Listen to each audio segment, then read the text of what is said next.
is scheduled at 7 and 7 seconds p.m. Central Time, 5:07 p.m. Pacific Time, 2.5 hours before sunset. The crew will splash down in the Pacific southwest of San Diego at a gentle rate of just 19 miles an hour.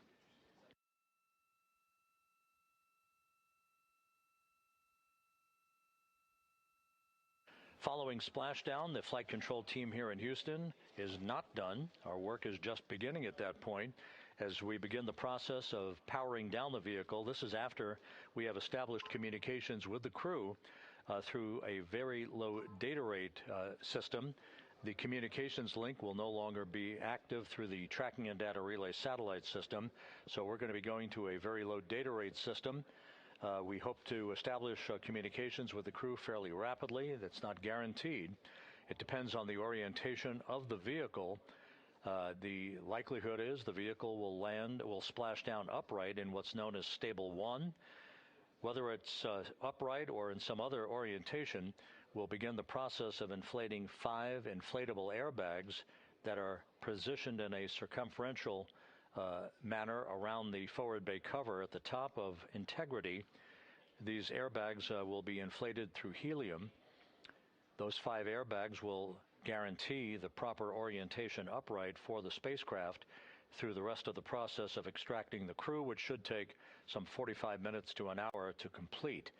Navy divers, fast boats, a pair of Navy helicopters, other recovery personnel will come alongside the vehicle to begin erecting an inflatable raft called the front porch that the crew will be extracted into. You've seen that in movies. You've seen it in the Apollo program and archival footage. And one by one, the crew will be hoisted in alternating fashion to 2 hovering Navy helicopters for the trip back to the deck of the USS John Murtha, where they will leave the helicopters and move into medical bay on the ship for comprehensive medical examinations.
As the astronauts aboard Integrity are in the process of stowing final items in the cabin before they move into their entry checklists, a final review of the procedures and the timelined activities for the rest of this mission.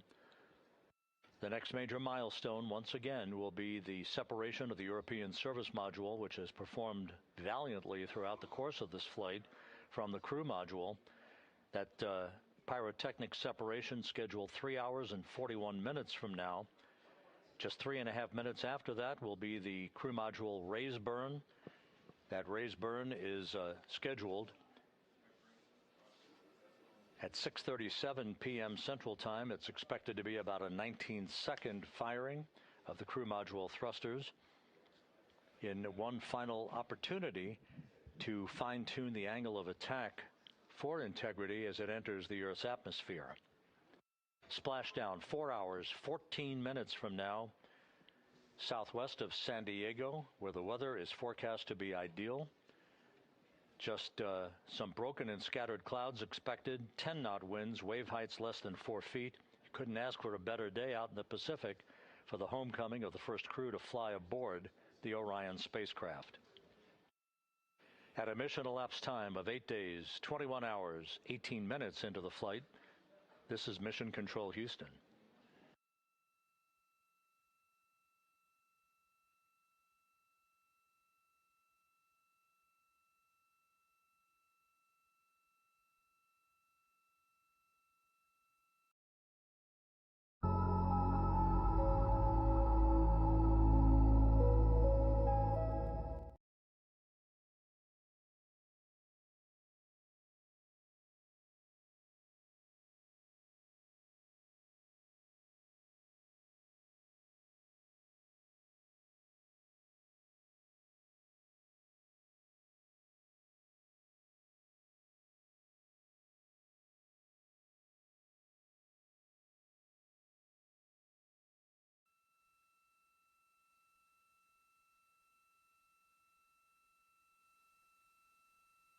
For those just joining this view of the key players here in Mission Control, part of the flight control team.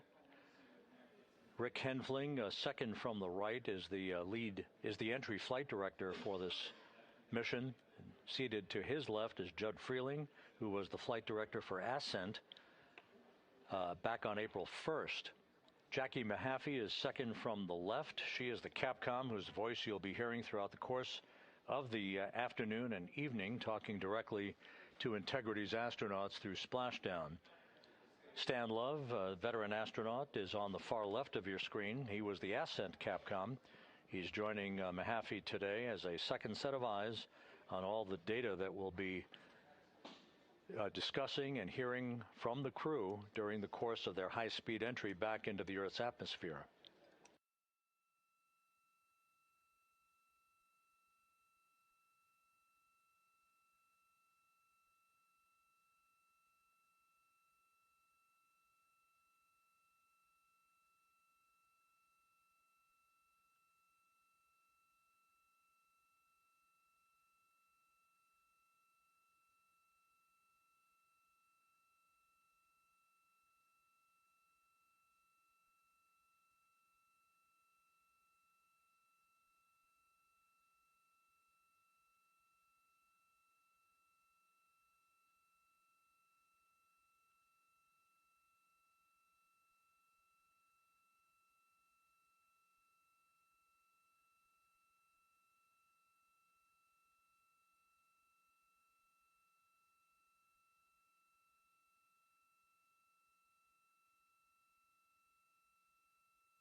And this is Mission Control Houston. You can see one of the helicopters that will be involved in the recovery operations, having taken off from the deck of the USS John P. Murtha.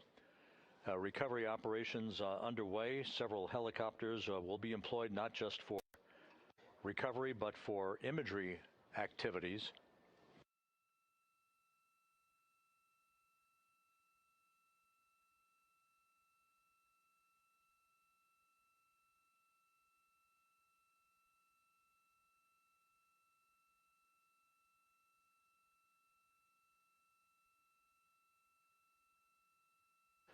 On the deck of the John P. Murtha, a view of multiple views, camera views, that are being provided to us courtesy of the USS John P. Murtha that we'll be utilizing throughout the course of the evening in our coverage.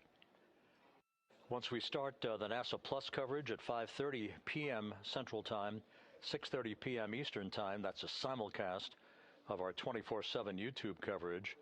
My colleague from the Kennedy Space Center, Megan Cruz, is on the Murtha, and she'll be providing updates and interviews as well as we continue our operational coverage of the recovery of the Integrity astronauts following their lunar flyby mission.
Houston, integrity for toilet configure for return. Go ahead. We have an empty canister. Can you confirm that I don't need to do steps 1.2 to 1.4?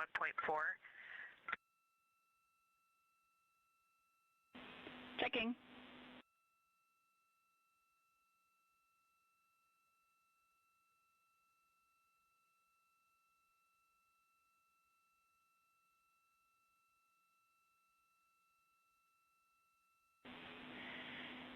And Christina, we concur you do not need to perform the steps you listed. Thanks, Jackie.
bound for the moon.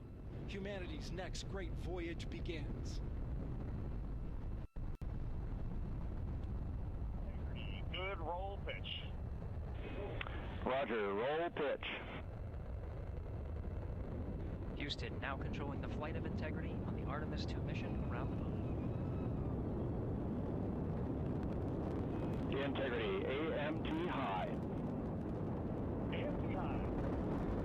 On time, passing 30 seconds into the flights. Integrity passes the alternate beacon. Target milestone. Mission Control Houston seeing good performance on the 4 main engines. Space Launch System core stage. Integrity, 3 miles in altitude. Traveling more than 1,200 miles per hour.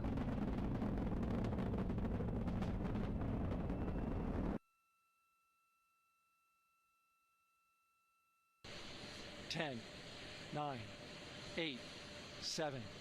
RS-25 engines lit. 4, 3, 2, 1. Booster ignition. And liftoff. The crew of Artemis 2 now bound for the moon. Humanity's next great voyage begins.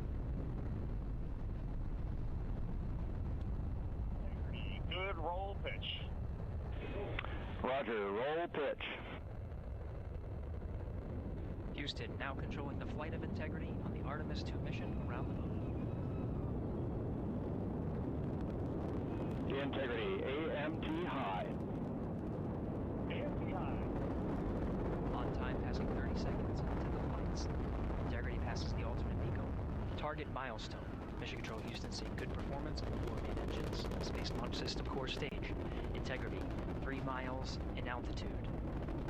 Traveling more than 1,200 miles per hour.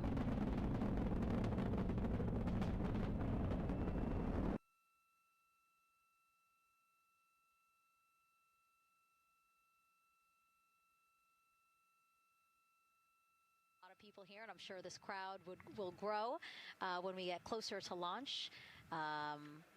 Marshall, the home of the SLS rocket. Yes. Yeah, this is a great shot. You can see all the people there, and obviously you've got quite a few artifacts in there as well. Oh, now they know. Yes. Yeah, now they know. They're on the broadcast. That's too funny. Awesome. Hey, listen, it's all right. We can sit. We can sit and chill until we wait for This is the Mission opening Control of the window. Houston, No, 8 there days, they are. 21 hours, 38 minutes into the Everybody's flight of excited. Integrity you. on the Artemis 2 mission.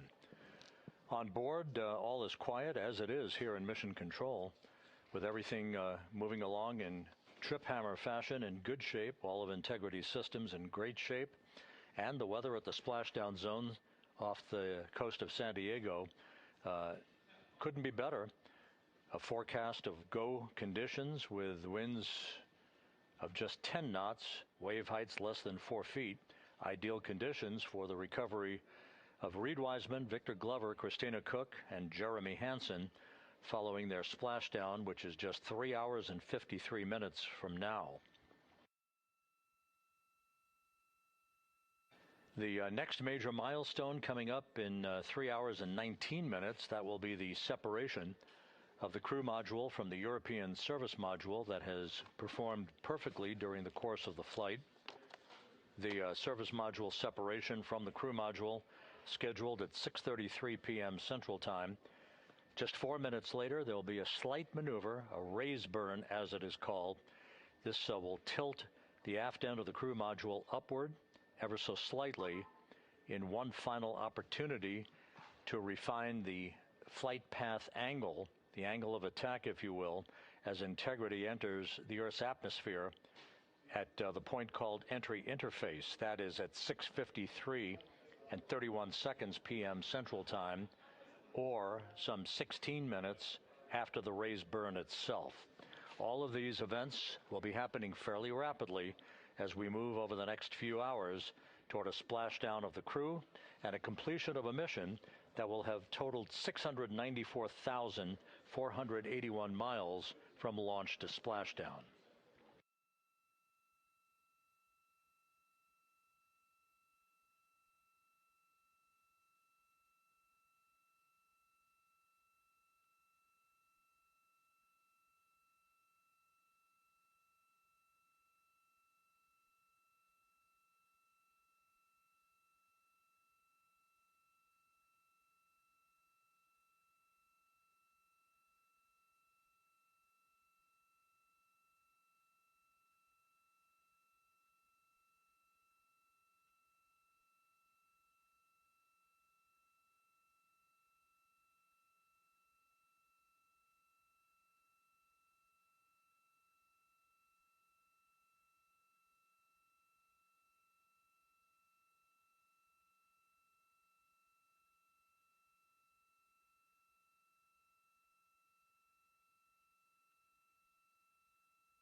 3 burn, and we are assessing details. Hey, Jackie, we see the same on board, and we just wanted to give a huge shout out to that ESA Airbus team, to our friends in the Netherlands and Germany and at the Glenn Research Center.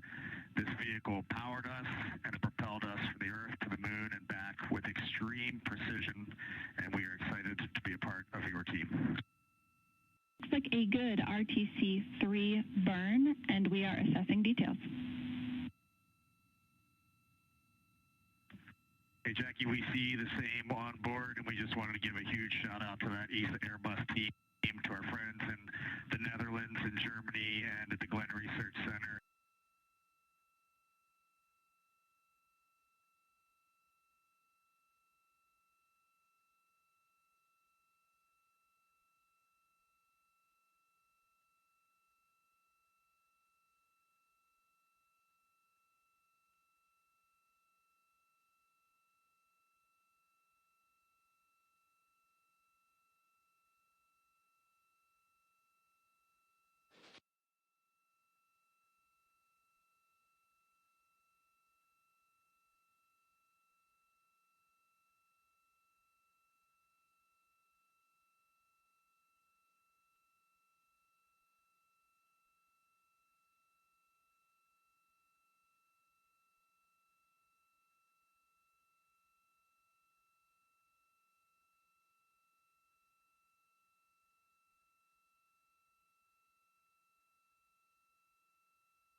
Houston, integrity for timeline. Christina, we're with you. Hey, Jackie, you guys okay if we start entry checklist 30 minutes early?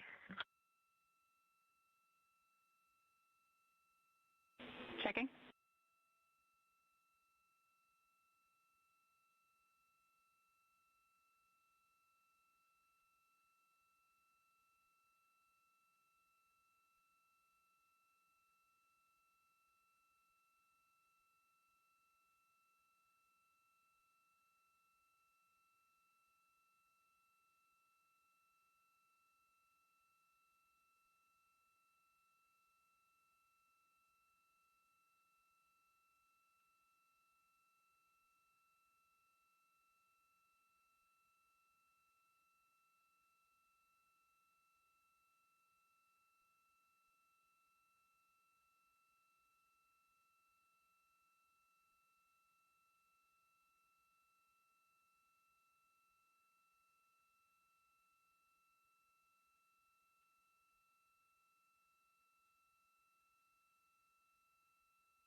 And Integrity Houston for entry checklist. We are ready for you to begin 18.0.1 entry checklist, steps 1 through 6.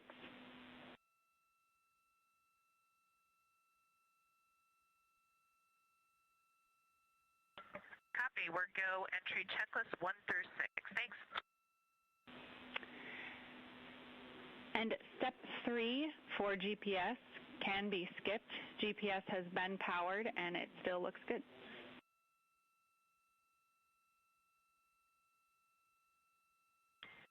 Copy, step 3 is a skip.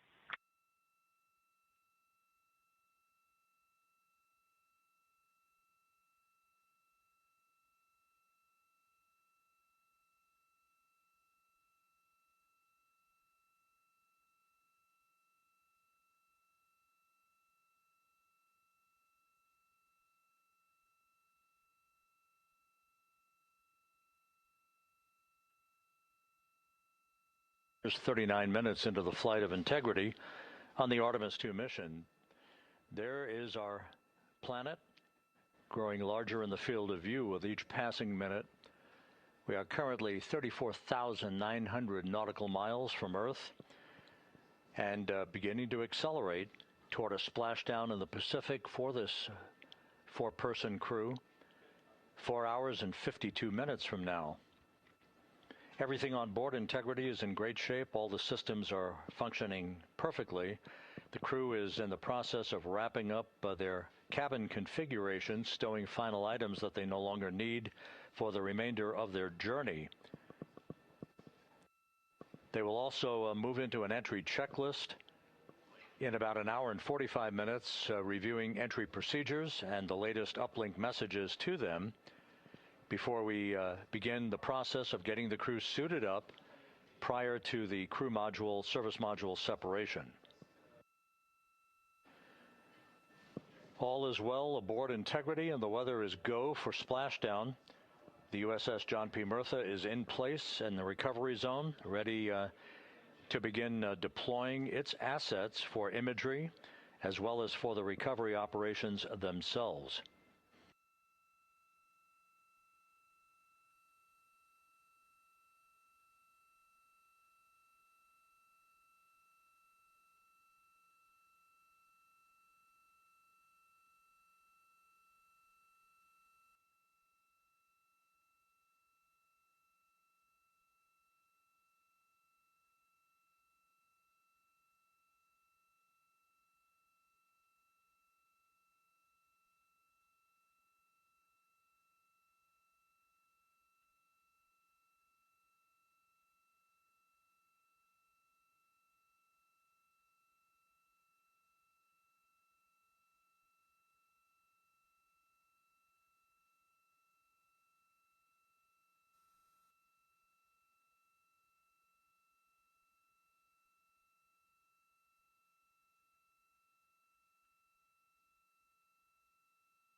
This is Mission Control Houston at a mission elapsed time of 8 days, 21 hours, 50 minutes into the flight of Integrity on the Artemis 2 mission.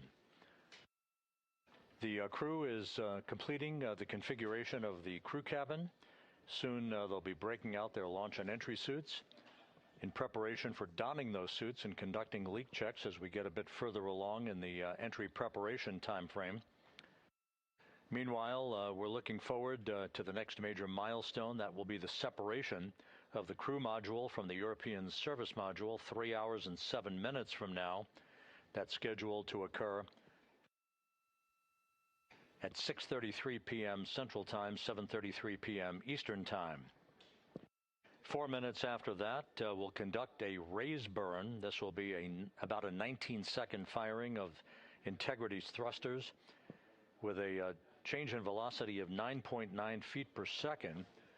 That will adjust the angle of attack of the vehicle by gently tipping the aft end of Integrity higher, if you will, like sitting in a reclining chair and basically leaning back a bit. This angle of attack adjustment is specifically designed and pre-planned to enter the Earth's atmosphere at entry interface later this evening at the proper angle to minimize heating effects on Integrity's heat shield.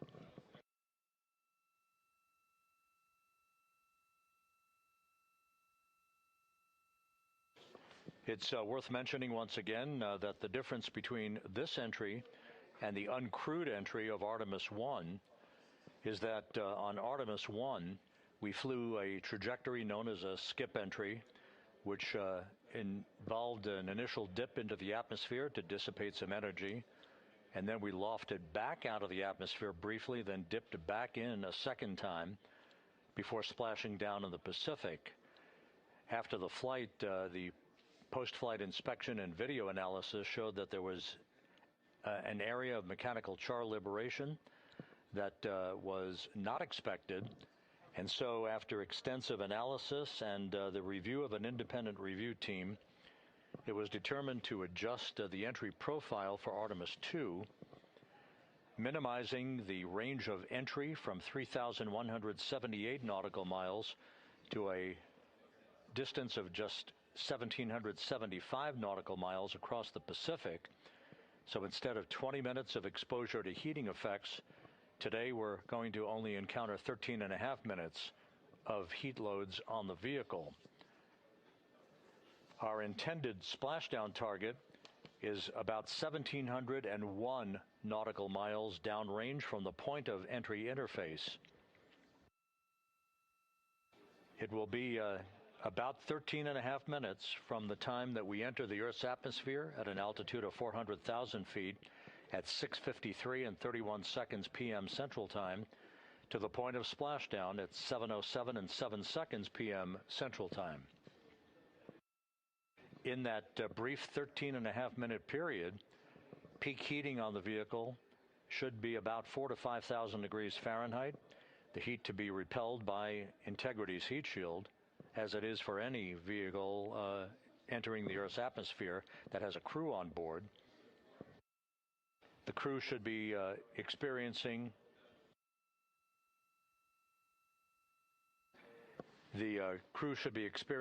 a G load on their bodies of about 3.9 Gs at peak loads on the crew members, feeling the tug of Earth's gravity for the first time in 9 days.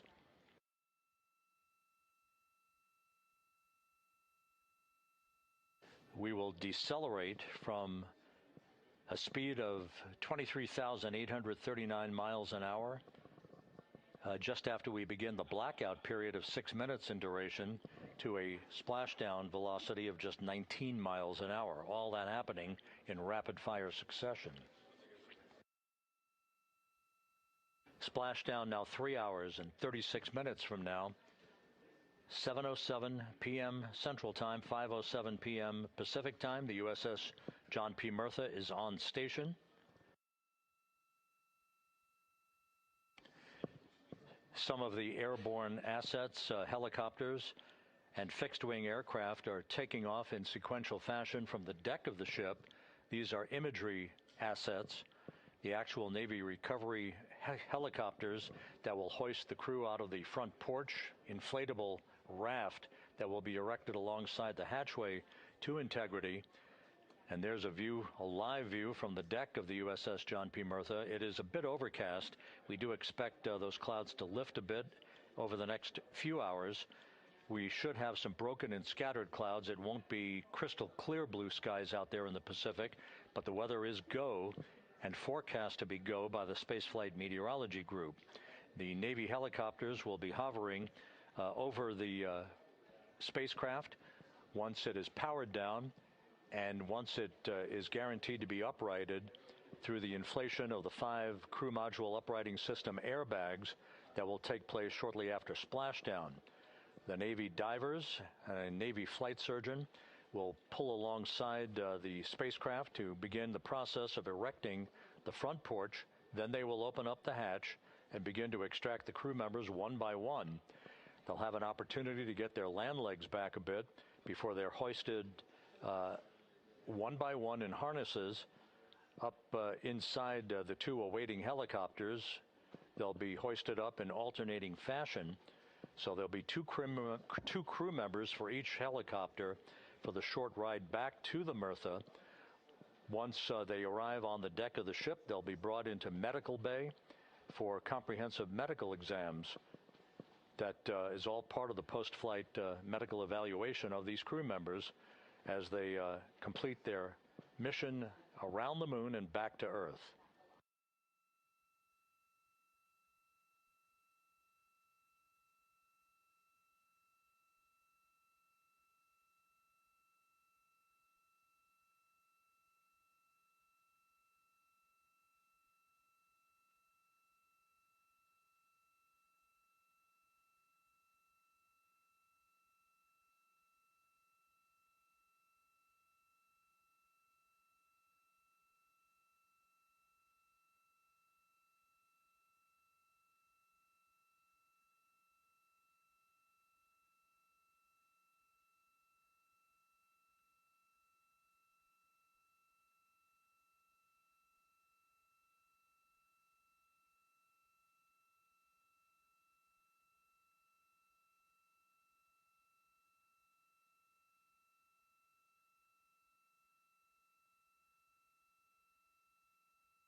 24,900 nautical miles from Earth and beginning to accelerate toward a splashdown in the Pacific for this four-person crew 4 hours and 52 minutes from now.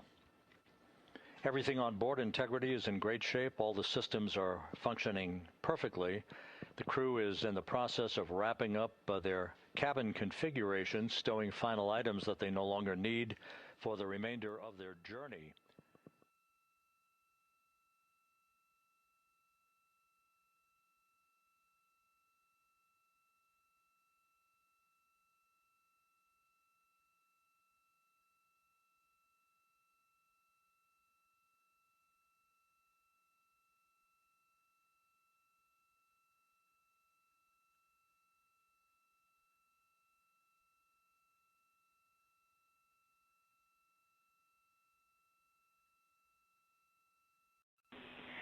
Integrity Houston for entry checklist.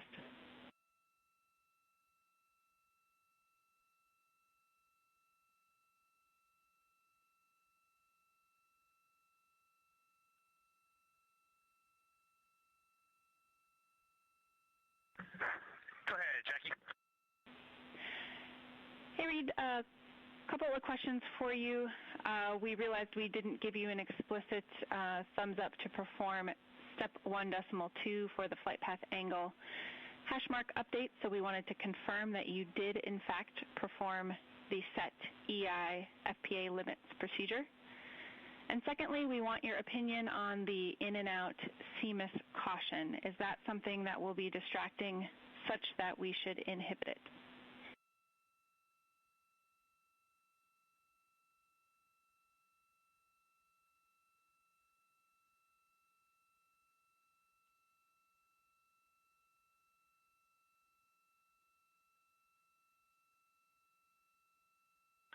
Okay, we are going to go execute 1.2. We had skipped that, and we would prefer to inhibit the CMIS caution on board.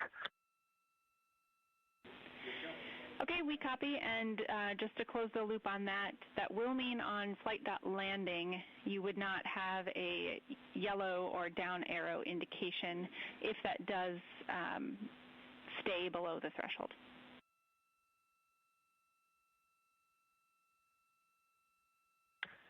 And that is totally fine.